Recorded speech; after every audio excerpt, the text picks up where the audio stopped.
Ma copine a ri du fait de m'avoir largué après ma demande en mariage. Quelques jours plus tard, elle hurlait à l'interphone, me suppliant de lui pardonner. Salut tout le monde. Donc moi, 29 ans, j'ai demandé ma copine, 27 ans, en mariage il y a quelques mois, et elle a dit qu'elle avait besoin de temps pour réfléchir. Accrochez-vous parce que c'est du grand n'importe quoi et j'ai encore du mal à digérer tout ce qui s'est passé. On s'est rencontrés à la pendaison de crémaillère de mon pote Luc il y a 3 ans. Elle était amie avec sa copine, et je me souviens m'être dit qu'elle était complètement hors de ma portée. Mais on a accroché et on a commencé à sortir ensemble. Les 2 premières années étaient géniales. On voyageait. On avait nos blagues privées, tout le tralala. Au bout de 8 mois, je lui ai offert un chat roux tigré, Milo, dont elle est devenue folle. Je l'avais mis dans une petite boîte avec un ruban rouge autour du cou. Quand il en est sorti, elle a trouvé ça trop mignon et m'a sauté dans les bras. Ce chat est devenu notre bébé, et on s'envoyait des photos de lui toute la journée en train de faire des bêtises de chat. L'année dernière, on a emménagé ensemble et tout semblait parfait. On parlait de notre avenir, des enfants, de la maison, de tout ça. Elle commençait à laisser de gros indices sur le mariage. Des posts Insta avec des bagues, des TikTok de mariage, toujours en train de parler de ses copines qui s'étaient fiancées.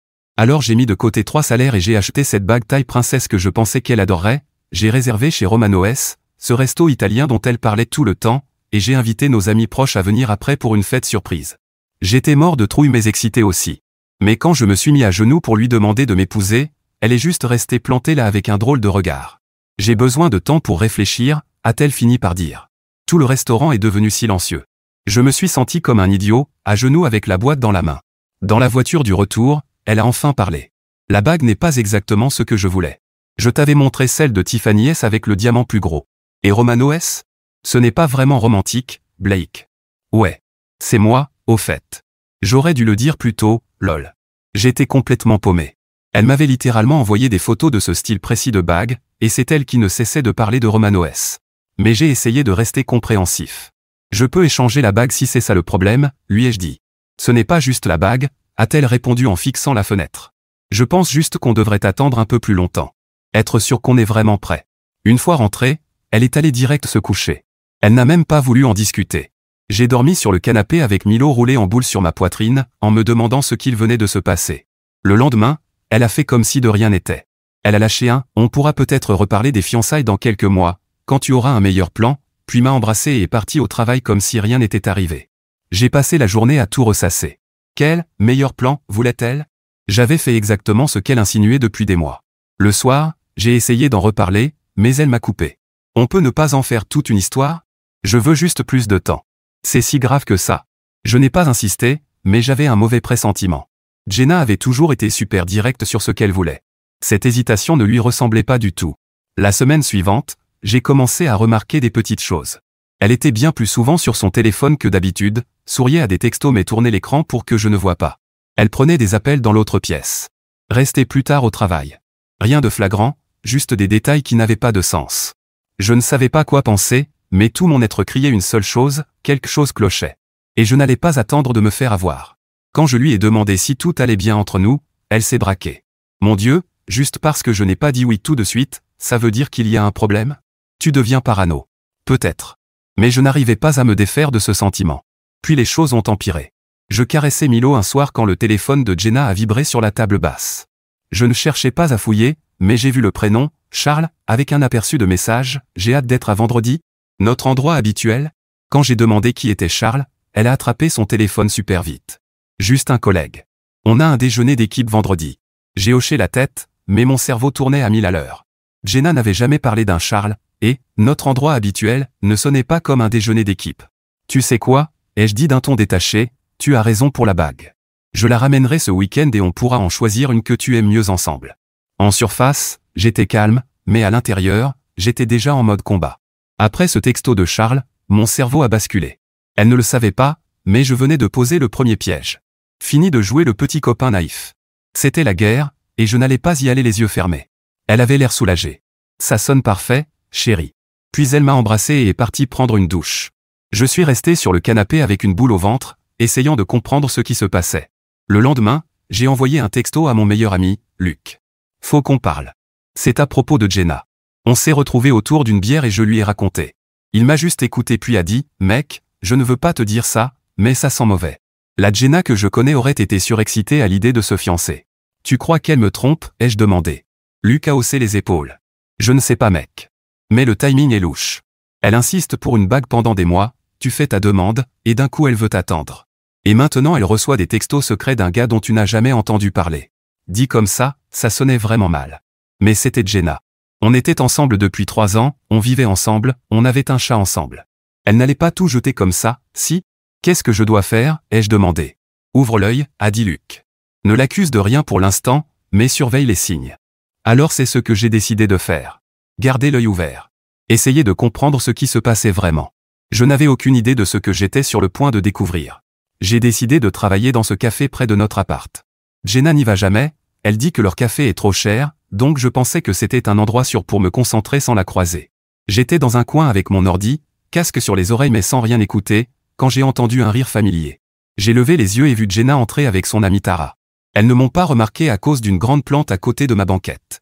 J'étais sur le point de les appeler quand j'ai entendu mon nom. Elles se sont assises juste derrière moi, et Jenna a commencé à parler de quelque chose qui a attiré mon attention. Il croyait vraiment que j'allais dire oui comme ça, dit Jenna en riant, un rire sec et moqueur. Pas son rire habituel, doux et chaleureux. Non. C'était autre chose. Froid. Méchant. Comme si elle riait d'une blague que seule elle comprenait. Tara a ri aussi, mais avait l'air mal à l'aise. Alors, ton plan maintenant? Tu ne pourras pas continuer comme ça éternellement.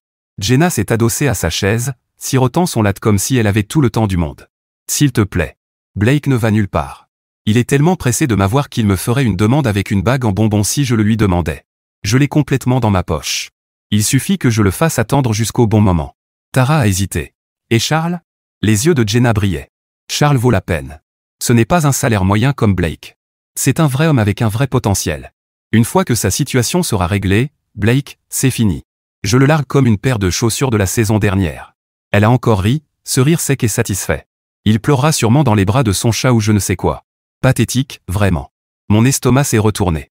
Milo, notre chat, n'était pas juste un animal de compagnie.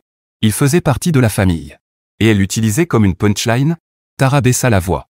Mais si Blake refait sa demande avant que tu sois prête à bouger? Jenna haussa les épaules comme si de rien n'était. Alors je ferai ce que j'ai à faire. Je dirai oui. Je ferai semblant un moment et je le larguerai plus tard. À ce moment-là, Charles et moi serons installés. Ce sera un peu le bazar, mais peu importe. Ce n'est pas mon problème si le cœur de Blake est brisé. C'est de sa faute à lui, il est trop aveugle. Tara semblait mal à l'aise, mais Jenna ne le remarquait pas. Ou elle s'en fichait.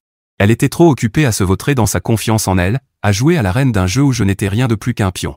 Blake est gentil, mais soyons réalistes, ajouta-t-elle en ricanant. Ce n'est qu'un filet de sécurité. Pratique à avoir, mais pas quelque chose dont tu as vraiment besoin quand tu es prête à passer à un niveau supérieur. Ces mots m'ont frappé plus fort qu'un coup de poing. J'avais l'impression de voir une étrangère. Quelqu'un que je croyais connaître mais qui, clairement, n'était pas celle que j'imaginais. C'est dur, répondit Tara. Après tout ce temps ensemble? S'il te plaît, ricana Jenna. Tu sais aussi bien que moi que ce n'était jamais le but final. Blake a toujours été une transition. Une transition? Putain, ça voulait dire quoi? Après ça, elles changèrent de sujet, parlant d'une fête au bureau. J'ai entendu un prénom masculin, Charles je crois, mais je n'ai pas saisi les détails. Quand elles se sont levées pour partir, Tara resta un instant en arrière. Son regard balaya la salle et s'arrêta sur moi. Elle m'aperçut assis là. Ses yeux s'écarquillèrent légèrement, comme si elle n'était pas sûre de me reconnaître. Elle hésita, puis passa devant moi, mais pas avant de murmurer « Tu mérites mieux ». Je n'ai pas réagi. J'ai juste croisé son regard et dit calmement « Je sais déjà ». Son visage se crispa un instant, comme si elle voulait en dire plus, mais Jenna l'appelait déjà. Tara m'adressa un petit signe d'excuse avant de la suivre vers la sortie. Quand elles furent enfin parties, je suis resté assis longtemps, essayant d'assimiler ce que je venais d'entendre. Jenna préparait quelque chose. Quelque chose qui consistait à me mener en bateau, puis quoi? Me larguer? Me tromper? Et qui était exactement ce Charles du boulot? J'avais plus de questions que de réponses, mais une chose était claire. La femme que je croyais vouloir épouser me cachait de gros secrets. J'ai envoyé un texto à Luc. Mec, tu avais raison. J'ai entendu un truc chelou. Faut qu'on parle, vite. On s'est retrouvés chez lui l'après-midi même. Quand je lui ai raconté ce que j'avais entendu, il avait l'air furieux. Bro, j'allais rien dire, avoua-t-il. Mais j'ai vu Jenna avec un type à Westfield la semaine dernière. Ils avaient l'air proches. Westfield? Mais c'est de l'autre côté de la ville. Elle m'avait dit qu'elle prenait un verre avec des collègues près de son bureau. Luc avait l'air gêné. Mec, il n'agissait pas comme des collègues. La façon dont elle le regardait. Tu as entendu un nom? Ça aurait pu être Charles? Luc haussa les épaules. J'étais pas assez près. Mais le gars portait une montre de luxe, un beau costume, il avait l'air d'un de ces types de la finance. On a parlé pendant des heures. Luc m'a finalement donné le coup de pied au cul dont j'avais besoin. Écoute, je sais pas exactement ce qu'il se passe, mais c'est clair que quelque chose ne va pas. Tu dois ouvrir les yeux. Ne prends plus ses paroles pour argent comptant. Ça faisait mal à entendre, mais au fond, je savais qu'il avait raison. La demande refusée, les soirées tardives au boulot, les textos secrets, la conversation que j'avais surprise, tout ça pointait vers quelque chose de louche. Alors je fais quoi? Ai-je demandé. Tu as 2 options, dit Luc. La confronter maintenant avec ce que tu sais, ou quoi? Ou faire semblant. Découvrir ce qu'elle manigance vraiment. Et décider ensuite quoi faire de ces infos. J'y ai réfléchi toute la nuit. Est-ce que je pouvais vraiment prétendre que tout allait bien tout en essayant de découvrir ce que Jenna cachait? Les émotions étaient là, évidemment. Elles me déchiraient. Mais je n'allais pas les laisser me détruire. Pas encore. Il était temps d'enfiler une armure, de garder la tête froide et de jouer mieux qu'elle. Si elle voulait traiter ça comme un champ de bataille, j'étais prêt pour la guerre. Et j'avais l'intention de gagner. Le lendemain matin, Jenna m'a demandé si j'étais prêt à aller choisir une bague ce week-end. J'ai souri et dit que j'avais trouvé quelques modèles chez Tiffany S à regarder. Elle avait l'air tellement heureuse, m'a embrassé passionnément et m'a dit que j'étais le meilleur. Je ne m'étais jamais senti aussi vide, mais j'avais pris ma décision. Je devais savoir exactement à quoi j'avais affaire. Jusqu'où ça allait. S'il restait quelque chose à sauver. Luc pensait que j'étais trop prudent, qu'il fallait juste la confronter et en finir. Peut-être qu'il avait raison. Mais après 3 ans, j'avais besoin de comprendre ce qui nous était arrivé. Parce que si je la confrontais maintenant, elle ne dirait pas la vérité de toute façon. Alors j'ai décidé de jouer le parfait petit ami pendant un moment. La laisser croire que tout allait bien. Et découvrir qui était ce foutu Charles et ce que Jenna prévoyait vraiment. J'ai vérifié notre facture téléphonique. Il y avait ce numéro qu'elle appelait et textait sans arrêt, surtout tard le soir ou quand j'étais au travail. Pas enregistré sous un nom, juste un numéro. Puis j'ai eu de la chance. Jenna s'est endormie sur le canapé un soir avec son téléphone déverrouillé. Ses commentaires sur moi comme « transition » et sur « quelques mois de plus » me tournaient en boucle dans la tête, alors j'ai regardé. Ce que j'ai trouvé était pire que ce que j'imaginais. Des tonnes de textos avec quelqu'un nommé Charles. Rien de directement sexuel dans ce que j'ai vu, mais clairement de la tromperie émotionnelle. Plein de « tu me manques » et de blagues privées dont je ne faisais pas partie. Puis je suis tombé sur un message qui m'a frappé comme un camion. Il suffit de garder Blake accroché jusqu'à ce que tout soit finalisé. Il parle déjà de refaire une demande. Charles avait répondu « et s'il le fait avant qu'on soit prêt ?» Jenna, je dirai oui, je ferai semblant, puis je le larguerai une fois que tout sera réglé avec ta situation. Il sera détruit, mais c'est pas mon problème. On a déjà trop fait traîner ça. J'avais la nausée. Elle prévoyait d'accepter ma demande, puis de me larguer plus tard. C'était quoi ce jeu tordu? Et pourquoi? J'ai continué à défiler et à assembler les morceaux. Charles bossait dans la même boîte que Jenna, à un poste plus haut. Il y avait des allusions à sa situation, qui devait être réglée avant qu'ils puissent être ensemble ouvertement. Je suppose qu'il est marié ou qu'il y a une règle d'entreprise contre leur relation. Le pire? Il prévoyait un voyage à Miami le mois prochain, la même semaine où Jenna m'avait dit avoir une conférence de travail. Elle allait littéralement bronzer sur une plage avec ce type pendant que moi, je serais à la maison en train de planifier notre avenir. J'avais envie de la confronter sur le champ. La réveiller et tout finir. Mais quelque chose m'a retenu. Si je la confrontais trop tôt, elle retournerait la situation. En ferait une histoire triste, me manipulerait, nierait, détournerait, et peut-être même supprimerait les preuves avant que je puisse les montrer à qui que ce soit. Elle prévoyait déjà de me manipuler. Si je la prévenais, elle deviendrait juste meilleure pour se cacher. Je n'allais pas lui donner cet avantage. Non. J'avais besoin de preuves irréfutables. D'un plan. Quelque chose qui ne laisserait aucune place à ses mensonges. Elle voulait contrôler le jeu, mais j'étais sur le point de renverser l'échiquier. Alors j'ai pris des captures d'écran de tout, puis j'ai soigneusement reposé son téléphone. Le lendemain, j'ai appelé Luc. Il est venu pendant que Jenna était au travail, avec Charles, je suppose, et je lui ai montré tout ça. Jésus, dit-il en faisant défiler les captures d'écran. C'est glacial, mec. Elle s'est jouée de toi tout ce temps. Mais pourquoi? Ai-je demandé. Pourquoi ne pas simplement rompre avec moi? Pourquoi me faire passer par une nouvelle demande en mariage juste pour m'humilier plus tard? Luc y réfléchit. D'après ses textos, on dirait que ce Charles est sa vraie cible. Mais il n'est pas encore disponible. Toi, tu es juste son plan de secours jusqu'à ce qu'il soit libre. Le plan de secours. Le filet de sécurité. Le foutu mec de transition. Tu dois être malin, dit Luc après un moment. Elle prévoit de te prendre par surprise. Pourquoi ne pas lui rendre l'appareil? Je ne suis pas du genre rancunier, mais quelque chose en moi a craqué. Après avoir vu ses messages, la façon dont elle parlait de moi, l'avenir qu'il planifiait pendant que moi je mettais de l'argent de côté pour notre futur, oui, j'ai décidé de jouer sur le long terme. Alors j'ai continué à faire semblant que tout allait bien. J'ai parlé de notre avenir, commencé à planifier une seconde demande en mariage. Tout ça pendant que je préparais ma sortie. J'ai transféré la moitié de nos économies vers un nouveau compte auquel elle n'avait pas accès. J'ai commencé à chercher un nouvel appart. J'ai documenté chaque chose au cas où elle essaierait de retourner nos amis contre moi plus tard. J'ai aussi fait quelques recherches sur Charles. Apparemment, c'est le directeur marketing de la boîte de Jenna, le patron du patron. Et devine quoi? Il est marié et a 2 enfants. La situation qu'il devait régler, c'était en fait son divorce, qui selon leur message était presque finalisé depuis des mois. Le plus dur, c'était de rester normal. Chaque fois que Jenna m'embrassait ou parlait de notre avenir, je devais résister à l'envie de la confronter. Chaque fois qu'elle disait qu'elle travaillait tard, en réalité elle était avec lui. Moi je répondais juste « Tu me manques, bébé » et je lui apportais son plat préféré quand elle rentrait. Milo a été mon ailier dans tout ça. C'est le seul qui ne m'a pas menti. On peut en apprendre beaucoup sur les gens. Mais les chats? Eux, ils sont toujours francs. Ce chat me regardait avec ses yeux tristes quand j'étais seul à l'appartement, comme s'il savait que sa famille allait éclater. J'avais déjà décidé que je le prendrais avec moi quand je partirais. Jenna ne nettoyait même pas sa litière, elle se contentait de poster de jolies photos de lui sur Instagram pour les likes. Et j'ai découvert autre chose d'intéressant. Le cousin de Luc bosse dans la même boîte que Jenna. Apparemment, la femme de Charles n'a aucune idée qu'il prévoit de la quitter. Ça fait des mois qu'il dit à Jenna que le divorce est presque finalisé, mais il n'a même pas déposé les papiers. Il la manipule autant qu'elle me manipule. Alors j'ai attendu, accumulé les preuves, préparé ma sortie. Jenna pensait être tellement maligne, que je n'étais que son plan de secours aveugle pendant qu'elle assurait sa promotion. Elle n'avait aucune idée de ce qui l'attendait, et je n'allais certainement pas me trahir trop tôt. Si elle voulait jouer, j'allais jouer aussi. Je la laissais mener la danse, croire qu'elle contrôlait tout. C'est comme ça que je me suis retrouvé chez Tiffany, à sourire comme le parfait petit ami pendant qu'elle essayait des diamants. Mais ce shopping pour une bague, c'était un enfer particulier. Jenna en a essayé une 20aine, avant de choisir un énorme caillou qui coûte plus cher que ma voiture. J'ai souri et dit que c'était parfait, qu'elle méritait le meilleur. Elle rayonnait, m'embrassait sans cesse dans la boutique. J'ai hâte de l'annoncer à tout le monde, dit-elle sur le chemin du retour. Tara va être tellement jalouse. Je parie que oui, ai-je pensé, surtout quand elle découvrira la vérité. Le vendeur a dit que la bague prendrait 3 à 4 semaines pour être ajustée. Timing parfait, ai-je dit à Jenna.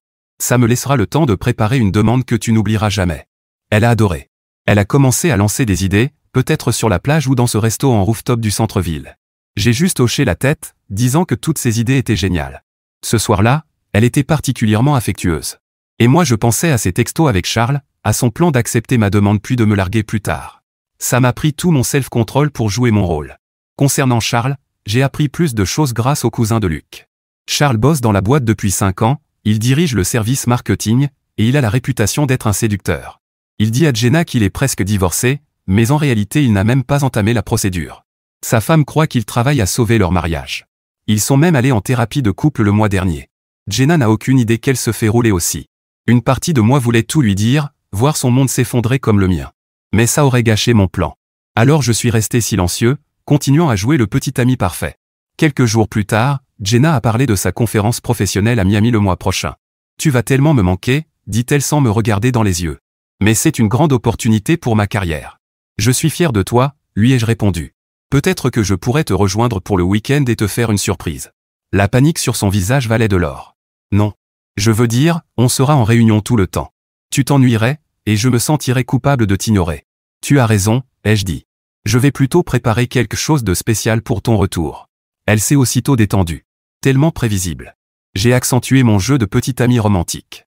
J'ai laissé traîner mon ordi portable ouvert un soir sur le site d'un joaillier sur mesure, encore plus haut de gamme que Tiffany. Quand Jenna a vu ça, ses yeux se sont écarquillés. « C'est quoi, ça ?» a-t-elle demandé. « Mince, c'était censé être une surprise, ai-je dit. Je sais qu'on a choisi la bague de Tiffany, mais je pensais à quelque chose de fait sur mesure, quelque chose d'unique comme toi. » Elle a littéralement fondu. Elle m'a dit que j'étais l'homme le plus attentionné du monde. Qu'elle avait tellement de chance. Puis elle a texté quelqu'un pendant que je me brossais les dents, Charles, sans doute, pour lui dire à quel point son plan marchait bien. Le lendemain, j'ai vérifié notre compte joint. Elle avait retiré 2000 $. Shopping avec les filles, a-t-elle prétendu. Ouais, bien sûr. Probablement des bikinis pour Miami avec Charles. Je m'en fiche même de l'argent maintenant. J'ai déjà transféré la plupart de mes économies. Ce qui me tue, c'est la facilité avec laquelle elle me ment en face, comment elle prévoit de me balader, de me faire claquer des milliers pour une bague, de planifier une demande, tout en préparant sa nouvelle vie avec Charles. Luc pense que je vais trop loin. Confronte-la et termine cette histoire, m'a-t-il dit.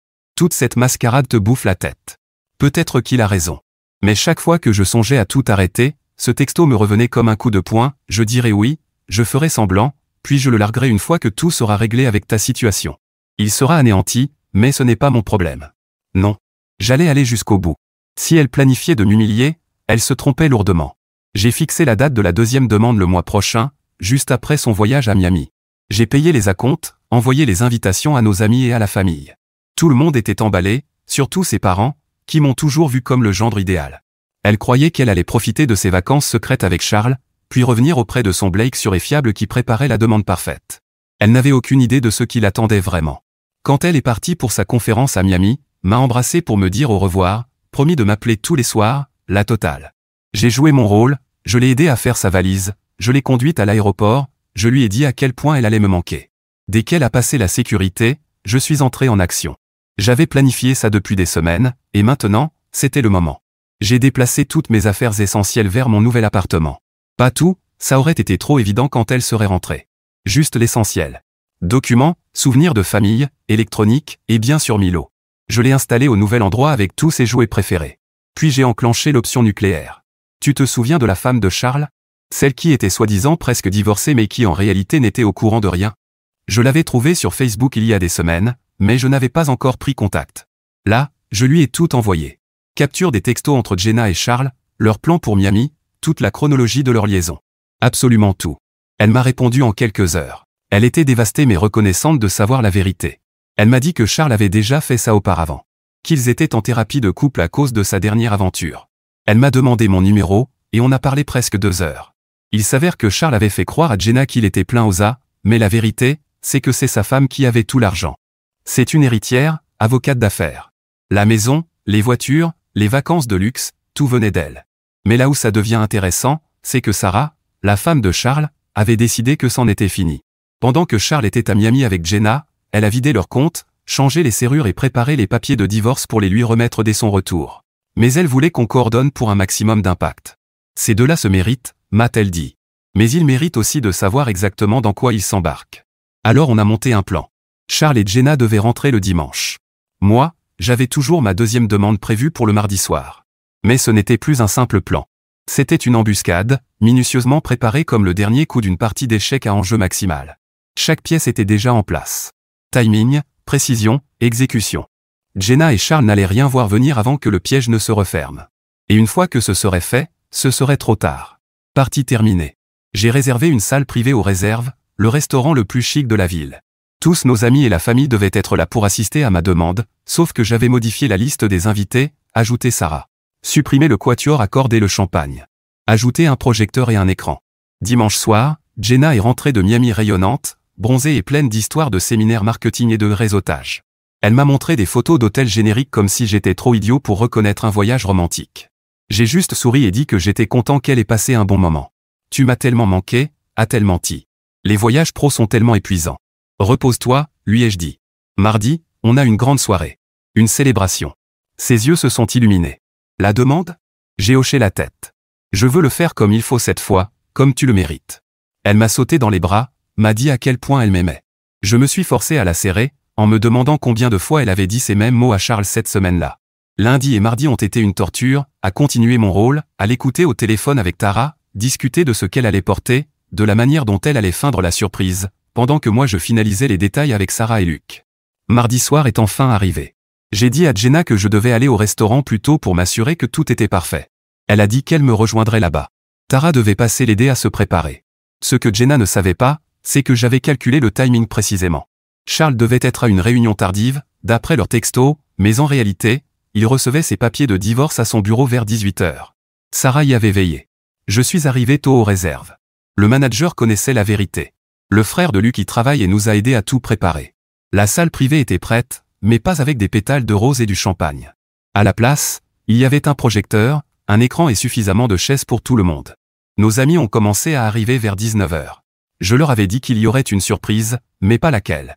Ils pensaient tous être là pour une demande en mariage. Même les parents de Jenna sont venus. Ils m'avaient toujours considéré comme leur fils. À 19h30, Jenna est arrivée, splendide dans une nouvelle robe, sans doute achetée avec les $2000 de notre compte commun. Elle avait l'air perplexe devant la disposition de la salle, mais je l'ai guidée vers un siège au centre. Qu'est-ce qui se passe demanda-t-elle en remarquant qu'il n'y avait pas de table romantique, juste des chaises tournées vers un écran. Tu voulais une demande que tu n'oublierais jamais, ai-je dit. Alors c'est ce que j'ai prévu. Puis Sarah est entrée. Jenna ne la connaissait pas, elle semblait juste confuse. Luc a lancé le projecteur, et là, un diaporama intitulé La véritable histoire de Jenna et Charles, commençant par leurs textos sur moi, ceux où elle disait clairement « je dirai oui, je ferai semblant, puis je le larguerai une fois que tout sera réglé. Il sera anéanti, mais ce n'est pas mon problème. » Ça a continué avec leurs photos à Miami, oui, Sarah avait accès au cloud de Charles, et ça s'est terminé par des captures de Jenna retirant de l'argent de notre compte commun pour financer tout ça. Le visage de Jenna est passé de la confusion à l'horreur, puis à la rage. Elle a tenté de se jeter sur le projecteur, mais Luc l'a bloqué. « C'est quoi ce bordel ?» a-t-elle hurlé. « C'est qui, tous ces gens ?»« Ce sont nos amis, ai-je dit calmement. Ceux avec qui tu pensais fêter nos fiançailles. Et voici Sarah, la femme de Charles. Pas son ex, sa femme actuelle. » Jenna avait l'air d'avoir reçu une gifle. « Tu mens. Il divorce. » Il m'a montré les papiers. Sarah s'est avancée. Les seuls papiers de divorce sont ceux qu'il a reçus il y a 1 heure. Et crois-moi, il ne touchera pas un centime. Quant à nous, ai-je continué, je pense qu'il est clair qu'il n'y aura pas de demande ce soir, ni jamais. C'est là que Jenna a perdu pied. Elle s'est mise à hurler que je l'avais piégée, que j'avais violé sa vie privée, que j'étais un connard contrôlant. Nos amis restaient assis, choqués, regardant le diaporama défiler avec de nouvelles images, Jenna et Charles ensemble, ses messages à Tara disant qu'elle me faisait marcher en attendant Charles. Puis est venu le texto qu'il a brisé, bien sûr que je n'aime plus Blake. C'est juste mon filet de sécurité jusqu'à ce que tu sois prêt. Ensuite je lui briserai le cœur. J'aime être une briseuse de cœur. Ses parents étaient dévastés. Sa mère pleurait. Son père ne pouvait même pas la regarder. Tu as tout gâché, cria-t-elle, le mascara coulant sur son visage. Non, Jenna. Tu as fait ça toute seule. Elle a essayé de retourner nos amis contre moi, en affirmant que les textos étaient faux, que je manipulais tout le monde. Mais son téléphone a vibré. Un texto de Charles, Jenna, il faut qu'on parle. Sarah sait tout. Elle me quitte. J'ai besoin d'un endroit où rester. J'ai jeté un coup d'œil rapidement. Le timing ne pouvait pas être plus parfait.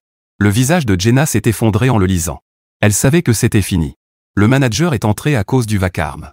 Je me suis excusé, j'ai payé la salle et dit à tout le monde qu'il pouvait rester dîner à mes frais, mais que moi, j'avais autre chose à faire. En partant, Jenna m'a attrapé le bras. « Blake, s'il te plaît, supplia-t-elle. On peut arranger ça. J'ai fait une erreur. Je t'aime. » Je l'ai regardé. « Tu aimais ce que je pouvais t'offrir. C'est différent. » « Et Milo » demanda-t-elle, comme si le chat était son dernier atout. « Il est heureux chez moi, ai-je dit. Et crois-moi, il ne te manquera pas. Tu ne t'es jamais soucié de lui, sauf pour les likes sur Instagram. » Puis je suis sorti, la laissant plantée là, coincée entre nos amis, ses parents et Sarah. J'ai appris plus tard qu'elle avait essayé de me suivre, mais son propre père l'en a empêché. Il lui a dit qu'elle devait rester et affronter le désastre qu'elle avait créé. Sortir de cette pièce, c'était comme lâcher un poids dont je ne réalisais même pas que je le portais. Le silence derrière moi était plus assourdissant que ces hurlements n'auraient jamais pu l'être. Pour la première fois depuis des mois, je me sentais libre. Plus de doutes, plus de faux semblants. Fini de marcher sur des œufs. Juste moi, ma dignité, et Milo qui m'attendait à la maison. Aux dernières nouvelles, Charles et Jenna sont toujours ensemble, mais on est loin du conte de fées qu'ils imaginaient. Le divorce de Charles est passé, et Sarah l'a ruiné financièrement. Le contrat de mariage, plus les preuves de son infidélité, ont fait qu'il est parti quasiment les mains vides. Aujourd'hui, il vit coincé dans le minuscule studio de Jenna, bosse dans une concession automobile après que son ancienne boîte l'a viré à cause de leur liaison au bureau. Jenna a essayé de limiter les dégâts pendant des semaines, m'appelant et m'envoyant des messages depuis différents numéros, jusqu'à ce que je doive demander une ordonnance restrictive. Elle s'est même pointée 2 fois à mon boulot, en pleurs, suppliant qu'elle était désolée, que Charles l'avait manipulée. La sécurité a dû l'escorter dehors les 2 fois.